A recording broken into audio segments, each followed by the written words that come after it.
तो दोस्तों आज के इस वीडियो के माध्यम से मैं आपको Rajasthan NEET Ayush UG/PG counselling कैसे करनी है वो आज इस वीडियो के माध्यम से मैं आपको आसान शब्दों में सिखाने जा रहा हूँ। सबसे पहले क्या करना है, आप अपने मोबाइल में या अपने पीसी में किसी ब्राउजर को ओपन कर लीजिए। जैसा कि मैं इस वीडियो में गूगल को ओपन कर लेता हूँ। जैसे गूगल को ओपन कर लेता हूँ तो ये जो सर्च बार है इसमें आपको टाइप करना होगा राज आयुष काउंसलिंग 2025। जैसे ही आप राज आयुष काउंसलिंग 2025 टाइप कर लेंगे और उसके बाद सर्च पर आप क्लिक कर लेंगे तो आपके सामने इस तरह का एक इंटरफेस खुलकर ओपन होगा। अब आपको क्या करना है, फर्स्ट वाली जो वेबसाइट है www.rajugpgayushcounseling.in इस पर आपको क्लिक करना होगा। जैसे ही आप फर्स्ट वाली लिंक पर आप क्लिक कर लेंगे तो आप डायरेक्टली राजस्थान सरकार की जो नीट आयुष यूजी और पीजी काउंसलिंग करने की जो ऑफिशियल वेबसाइट है इस पर आप आ जाएंगे। जैसा कि आप वीडियो में देख सकते हैं। अब आपको क्या करना है, अब आप देख सकते हैं क्लिक हियर फॉर काउंसलिंग 2025 इस पर भी आप क्लिक कर सकते हैं और ऊपर आप देख सकते हैं क्लिक हियर फॉर काउंसलिंग 2025-26 इस पर आप क्लिक कर लीजिए। जैसे ही आप इस पर आप क्लिक कर लेंगे तो आपके सामने इस तरह का एक इंटरफेस खुलकर ओपन होगा जिसमें यूजी राउंड 1 शेड्यूल। सबसे पहले इसका जो शेड्यूल है वो आप एक बार देख लीजिए। Registration for first round of all India quota, state quota, NRI quota, जिसकी डेट रहेगी 31 अगस्त से लेकर के 6 सितंबर 2025 तक। ठीक है, इसका जो पूरा शेड्यूल है वो एक बार आप देख लीजिए। अब आपको क्या करना है, सबसे पहले इंपॉर्टेंट लिंक इस पर आपको आ जाना है जिसमें दो ऑप्शन है, न्यू रजिस्ट्रेशन और एप्लीकेंट लॉगिन। तो सबसे पहले आपको क्या करना होगा, न्यू रजिस्ट्रेशन। जैसे आप न्यू रजिस्ट्रेशन पर आप क्लिक कर लेंगे तो आपके सामने विभिन्न जो दिशा निर्देश है वो आपके सामने ओपन हो जाते हैं। अब आपको राइट क्लिक कर लेना है, राइट क्लिक करके कंटिन्यू इस पर आपको क्लिक करना होगा।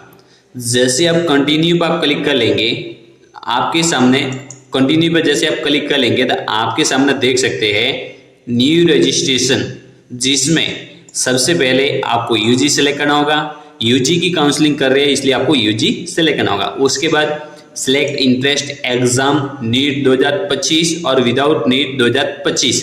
तो आपके पास नीट 2025 का स्कोर कार्ड है इसलिए आपको नीट 2025 को सिलेक्ट कर लेना है। उसके बाद आपको क्या करना है, सबसे पहले नीट यूजी 2025 का रोल नंबर यहाँ पर फिलअप कर लीजिए। नीट यूजी 2025 का एप्लीकेशन नंबर फिलअप कर लीजिए, मेल आईडी फिलअप कर लीजिए, मोबाइल नंबर फिलअप कर लीजिए और पासवर्ड आप अपना जो भी पासवर्ड क्रिएट करना चाहते हैं वो पासवर्ड क्रिएट कर लीजिए। जो आपने पासवर्ड क्रिएट किए है वो वापस पासवर्ड आपको कंफर्म पासवर्ड में आपको फिलअप करना होगा। उसके बाद ये कैप्चा कोड फिलअप करके जैसे आप रजिस्टर पर आप क्लिक कर लेंगे तो आपका जो रजिस्ट्रेशन है वो सक्सेसफुली हो जाएगा, जिसका SMS के जरिए ईमेल के जरिए भी आपको सूचित कर दिया जाएगा, जिसमें आपके पासवर्ड और जो रजिस्ट्रेशन नंबर होंगे वो आपके आ जाएंगे। ठीक है, अब आपको क्या करना है, अब आपको वापस इसी होम पेज पर आपको आ जाना है, लॉगिन पेज पर। अब आपको एप्लीकेंट लॉगिन इस पर आपको क्लिक करना होगा।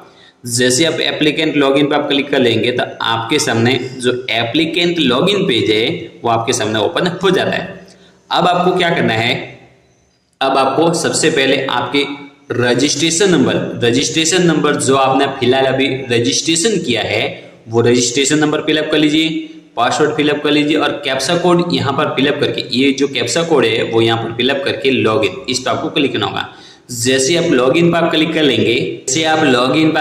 लेंगे तो आपके सामने आपका जो लॉगिन डैशबोर्ड है वो ओपन हो जाता है, जिसमें नीट यूजी 2025 की जो डिटेल्स है जिसमें आपके रोल नंबर दिए होंगे, आपके एप्लीकेशन नंबर दिए होंगे, स्कोर दिया होगा, आपका जो भी डिटेल्स है all India rank, percentile, all India category rank वो आपके सामने आ जाता है। उसी के साथ में आपकी जो पर्सनल डिटेल्स है जिसमें candidate name, father's name, mother's name, select gender जो भी जेंडर कैटेगरी है वो आ जाएगी। उसके बाद are you a Rajasthan bona fide resident, कि आप राजस्थान के मूल निवासी है तो आपको यस कर लेना है, नहीं है तो नो। उसके बाद select category as per information booklet, आपकी जो भी कैटेगरी है OBC, MB, SC, ST, EWS, general, उसे सेलेक्ट कर लीजिए। उसके बाद नेशनलिटी सेलेक्ट कर लीजिए।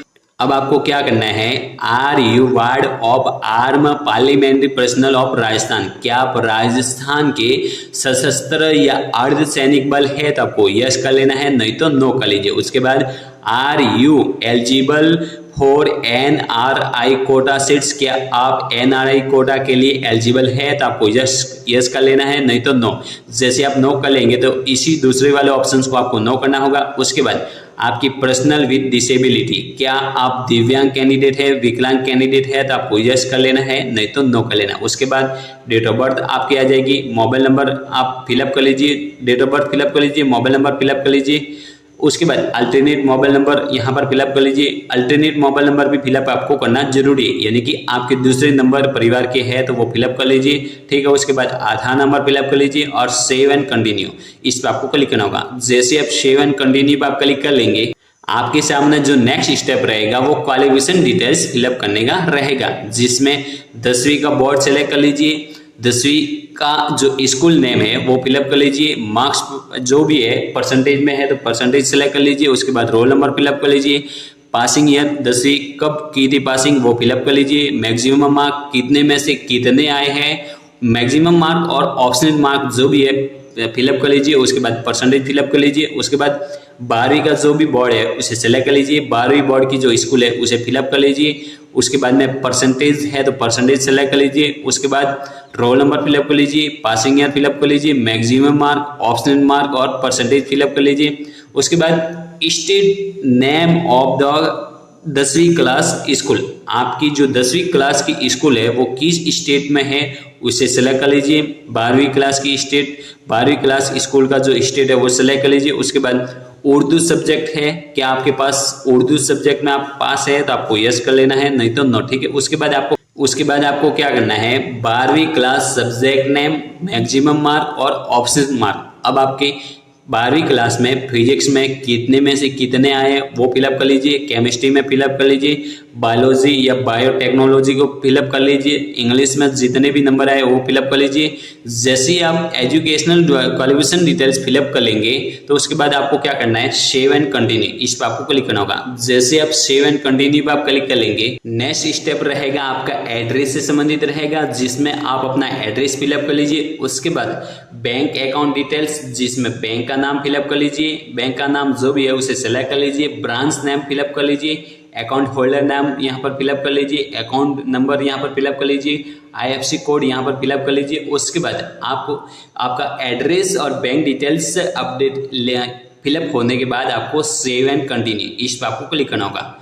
जैसे आप सेव एंड कंटिन्यू पे आप क्लिक कर लेंगे, नेक्स्ट स्टेप रहेगा अपलोड डॉक्यूमेंट। यहाँ पर आपको डॉक्यूमेंट अपलोड करने हैं, जिसमें अटैच्ड कैंडिडेट फोटो, यहाँ पर आपको फोटो सेलेक्ट कर लेना है जो 100 KB, मिनिमम 10 KB और मैक्सिमम 100 KB, जो आप आसानी से JPG फॉर्मेट में अपलोड कर सकते हैं। उसके बाद में सिग्नेचर यहाँ पर अपलोड कर लीजिए, जो मिनिमम 10 से मैक्सिमम 100 KB के भीतर आप JPG फॉर्मेट में अपलोड कर लीजिए। उसके बाद आपको क्या करना है, जैसे ही फोटो और सिग्नेचर अपलोड हो जाते हैं तो उसके बाद अपलोड डॉक्यूमेंट, जो डॉक्यूमेंट साइज है मिनिमम 100 KB और मैक्सिमम 500 KB, जो साइज है वो A4 पोर्ट्रेट में आपको अपलोड करना होगा। जिसमें सबसे पहला जो डॉक्यूमेंट रहेगा मेट्रिकल्चर हायर स्कूल सर्टिफिकेट 10वीं, यहाँ पर 10वीं का ऑलरेडी आपको बताया गया है, 10वीं की मार्कशीट यहाँ पर अपलोड करनी है। जैसे आप डॉक्यूमेंट अपलोड करते हैं तो उसके बाद व्यू पर क्लिक करके आप अपना डॉक्यूमेंट एक बार चेक कर लीजिए कि आपका डॉक्यूमेंट ही अपलोड हुआ है या कोई और हुआ है, ठीक है। उसके बाद 10+2 यहाँ पर 12वीं की मार्कशीट यहाँ पर अपलोड कर लीजिए। उसके बाद जैसे अपलोड कर लेते हैं तो व्यू पर क्लिक करके आप अपनी मार्कशीट चेक कर सकते हैं। उसके बाद नीट UG 2025 का स्कोर कार्ड अपलोड कर लीजिए। Rajasthan resident certificate, domicile certificate यानी कि मूल निवासी सर्टिफिकेट, आप राजस्थान के मूल निवासी होते हुए आपको राजस्थान का मूल निवासी प्रमाण पत्र अपलोड करना होगा। उसके बाद caste certificate issue bye complaint authority of Rajasthan government, यहाँ पर अपना जो नवीनतम जाति प्रमाण पत्र है वो अपलोड कर लीजिए। उसके बाद copy of cancelled cheque passbook page showing account details for refund, आपको अपना जो बैंक डिटेल्स की जो पासबुक है या चेक बुक है उसे अपलोड कर लीजिए। जैसे सारे डॉक्यूमेंट आप अपलोड कर लेते हैं, फोटो, साइन, 10वीं की मार्कशीट, 12वीं की मार्कशीट, नीट यूजी 2025 का स्कोर कार्ड, मूल निवासी प्रमाण पत्र, जाति प्रमाण पत्र, बैंक पासबुक या चेक बुक, जैसी डॉक्यूमेंट अपलोड कर लेते हो तो इसके बाद राइट क्लिक करके सेव एंड कंटिन्यू इस पर आपको क्लिक करना होगा। जैसे आप सेव एंड कंटिन्यू पे आप क्लिक कर लेंगे तो आपके फॉर्म का जो प्रीव्यू है वो आपके सामने ओपन हो जाएगा, जिससे आप अच्छी तरह से चेक कर लीजिए। यदि उसमें किसी भी प्रकार की गड़बड़ी है तो आप सबमिट पर क्लिक करने से पहले उसको सुधार लीजिए। मान लीजिए कि आपकी पर्सनल डिटेल्स सही है, आपकी क्वालिफिकेशन डिटेल्स सही है, आपके डॉक्यूमेंट सही है, तो उसके बाद आपको क्या करना है, पूरा फॉर्म चेक करने के बाद आप संतुष्ट हो जाने के बाद आप राइट क्लिक कर लीजिए और राइट क्लिक करके आप सेव एंड कंटिन्यू पर क्लिक करना होगा। लेकिन आपके फॉर्म में किसी भी प्रकार की गड़बड़ी है तो आप एडिट एप्लीकेशन पर क्लिक करके आप एडिट कर सकते हैं। मान लीजिए कि आपका फॉर्म एक सही से भरा गया, एक प्रकार से आपका फॉर्म सही से भरा गया है, तो अब आपको राइट क्लिक करके सेव एंड कंटिन्यू इस पर आपको क्लिक करना होगा। जैसे आप सेव एंड कंटिन्यू पर आप क्लिक कर लेंगे तो आपके सामने पे एप्लीकेशन फीस ऑनलाइन, आपके सामने पेमेंट करने का जो ऑप्शन है वो आपसे रिक्वायर किया जाएगा, जिससे आप किसी भी यूपीआई आईडी से, नेट बैंकिंग से, क्रेडिट कार्ड से, डेबिट कार्ड से, जिस भी सहायता से आप पेमेंट करना चाहते हैं वो आप आसानी से कर पाएंगे। जैसे आपका पेमेंट हो जाता है तो आपके सामने फॉर्म का जो रजिस्ट्रेशन पीडीएफ फाइल है वो आपके सामने ओपन हो जाएगी, जिसे आप प्रिंट करके आपको अपना जो पीडीएफ फाइल है वो संभाल कर रखना है। तो दोस्तों इस तरह Rajasthan NEET UG 2000 NEET AYUSH UG PG counselling जो ऑनलाइन प्रोसेस है वो आप फॉलो कर पाएंगे। तो दोस्तों please like and subscribe my YouTube channel. जय हिंद, जय भारत।